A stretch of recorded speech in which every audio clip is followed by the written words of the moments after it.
to the I Know Right podcast with me, your host, the Maybelline. Guys, how are you? How have you been? It's been a minute.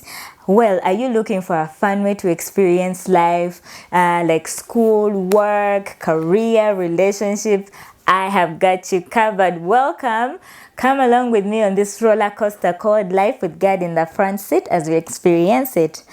So guys, are you ready for political 2026? Let me tell you about my first election experience. The first time I was eligible to vote was in 2021. I had mixed feelings about it. I didn't know what to expect. And an opportunity came for me to leave my home and go stay with a family that was actually politically involved. One of the family members was running for a political office.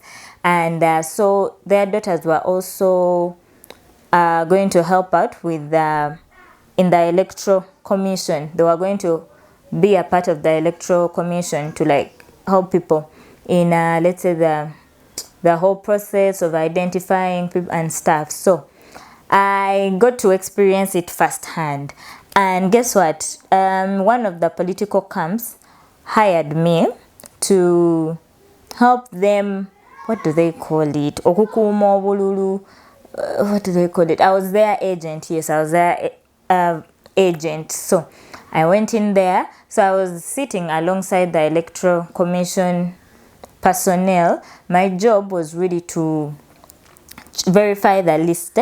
So those guys were verifying the list of voters. I would also verify, and I worked along with them. We actually worked very well together. We developed a friendship. It was for over a couple of weeks. So I really worked closely with them. And let me tell you, it was interesting, by the way, because I'd never experienced it before. The only experience I had for an election was during school, where, you know, we were electing our leaders and everyone came in with a manifesto. But in school, it's kind of mostly about popularity. I think also in the real world, it's about popularity. These days, people don't vote manifesto. They don't vote potential. They just vote popularity. You just had to find a slogan. I was a leader in school as well. So getting in there, I wanted to be a prefect, an academics prefect. But man, winning that race, we were 4 people in the race for that position. And guess who won? I won. So yeah, I have my fair experience in leadership. So back to my first national election experience. So as an agent for a politician, I would come, verify the voters on the list, making sure it's the right people that are voting. They would cast their ballot and go. And at the end of the day, we would the electoral commission personnel would now start like ticking who has voted who, and then announce the leader. So me, I was there to make sure my politician, because I was their agent, my politician's votes were counted fairly. And yeah, that's what I was doing. And one day, guys, like this, something happened. It was very interesting. Yes, I was an agent for someone. And that day, it became very chaotic. It was very chaotic. I don't know how so the police came in, started beating people. Guys, some crowds were being rowdy, so the police came to restore order. But this time it wasn't like restoring order. They were beating people with batons. We ran to hide, but at least for us, we were kind of safe. I had to hide behind the electoral commission guy, and he let me because we had worked together, so he knew I wasn't chaotic. And people were trying to protect me because they knew I was trying to protect the votes of my politician. And everyone was like, you let her be. She knows exactly she knows. She's protecting the votes of our politician. And that day, our politician won. But I survived narrowly. They beat people with batons. People had wounds. That day was scary. At some point, I was like, I don't think this is worth it. But apart from the violence, really, there were some wins. For that election, there was a new wave. There was a new political party that came into power, NUP, National Unity Platform.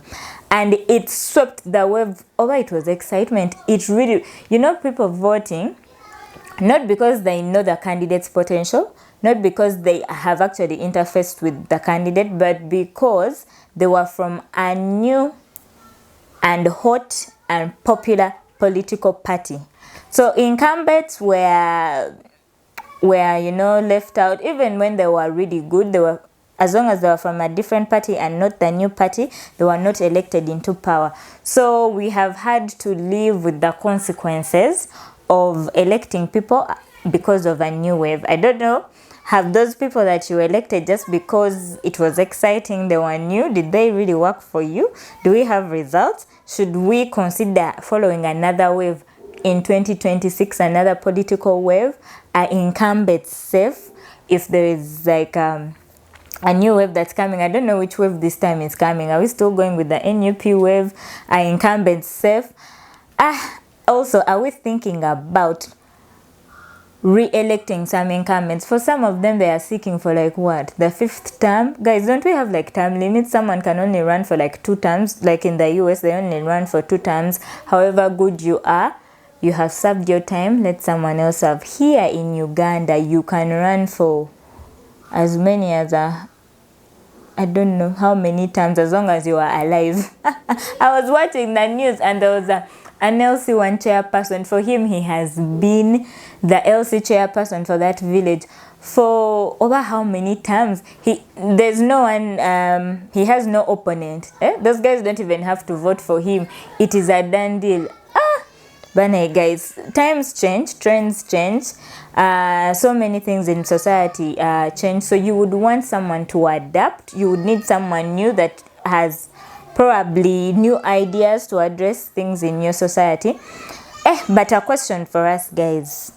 Now that we are going to vote, the incumbents, what have they done? Do we want to bring them back into power? Because I was looking at, for example, some of the pertinent issues on which we vote on, we should think about before we vote.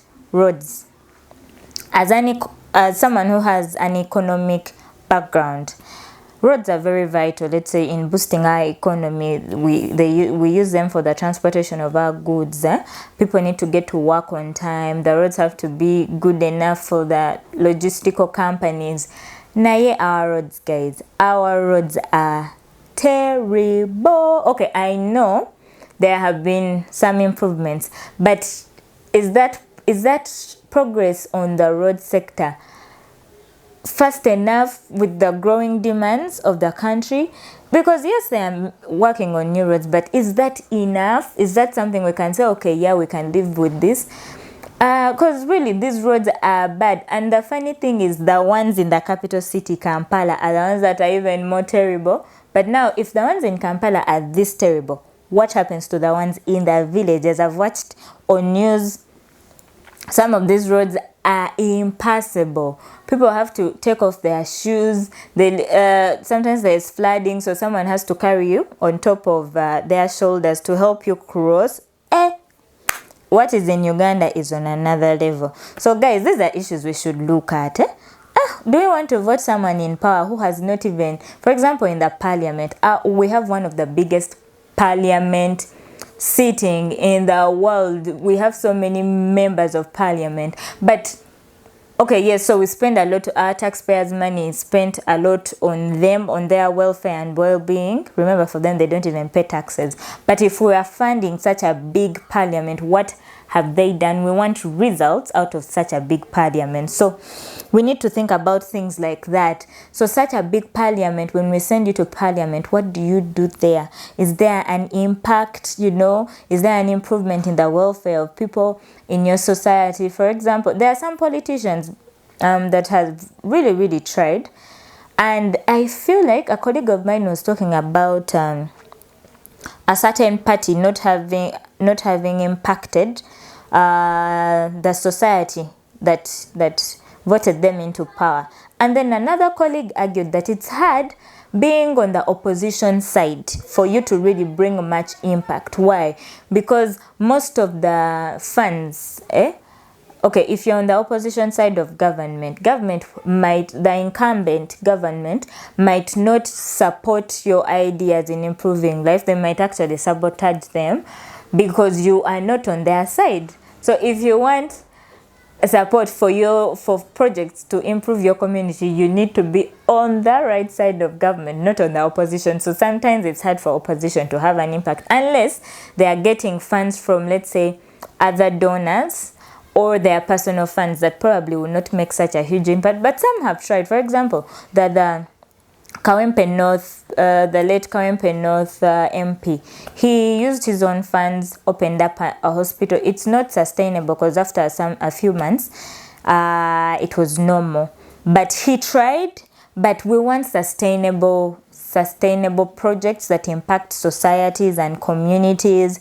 We want not just roads. We want education. We want the health sector to be boosted.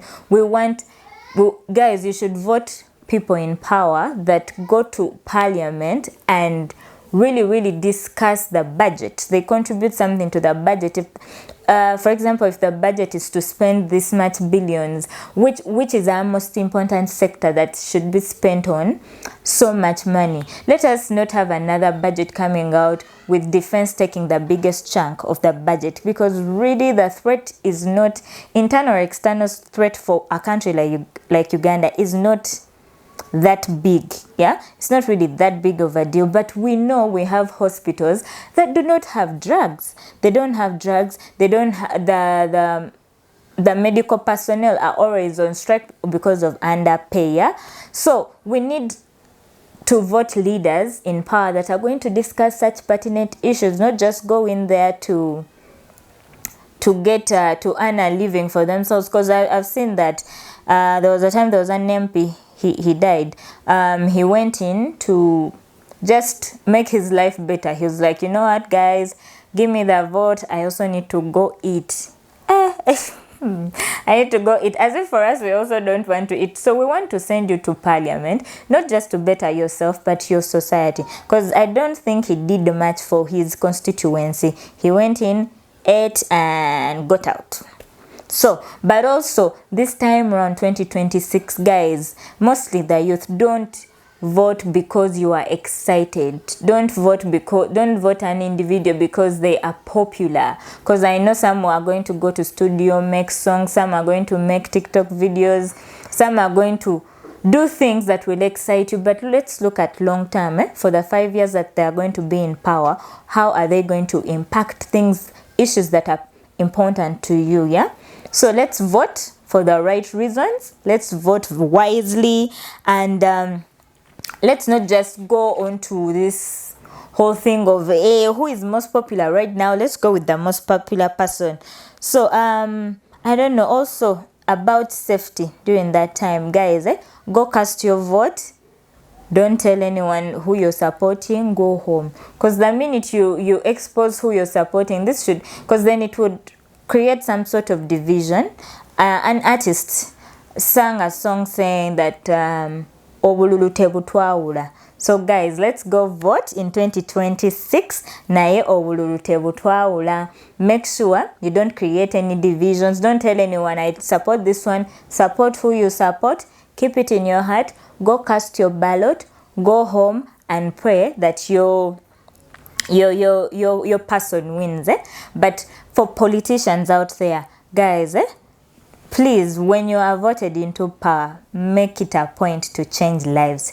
Change your communities. It's not about you. It's about the people that have sent you into power. It's not about popularity. It's not about, because I've seen so many Ugandan artists trying to get into the political scene just because they are popular. That's not it. Okay, I'm not saying artists may not be smart people. They are usually the mouthpiece for society and what it goes through. But also, some have the wrong motives for getting into politics. So even if we vote an artist, let us vote the ones that have the matters of the society at heart. So I am excited to see which political wave is going to come into 2026. And I'm excited to see who will win. Will we have a change in power for the president of the country, or will we have no change in status quo? So that too is to be seen. Guys, go out there, make sure you register yourself, make sure you stay safe, and let's watch the political debates so that we can be able to assess our political leaders and vote wisely. Guys, vote wisely. That's all from me at I Know Right Podcast. Thank you for tuning in with your host, the Maybelline. Ciao.